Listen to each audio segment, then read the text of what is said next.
He was probably the most commercially driven farmer and miller, and operated a bloomery forge in the area. Was probably the most commercially driven leader of the community right up before the Civil War, along with Curran Lemons. They were both justices of the peace. They were really some of the most prominent leaders of the community, and as I mentioned before, they also supported the Confederacy. And did lots of informing on where Unionists were throughout the war.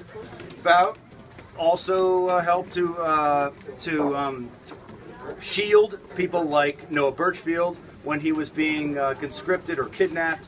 But the fact is, Foute was as influential as he was before the war. By the end, he was not exactly admired much in the community. You heard when Gloria read the piece from Larry Sparks and the Nathan Sparks family, Foute was really seen as a man who betrayed his neighbors, who betrayed his community. He, at the end of the war, and I want to say this is what I want to wrap up with, was what happens at the end of the war and following the war.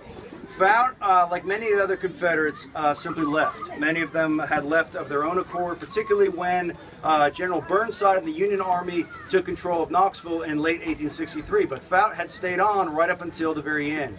In the last months of the war, Foute had gone up to have been taken as prisoner into Knoxville, and he actually died while he was he died at someone's home, but while he was essentially under imprisonment at the end of the war in Knoxville.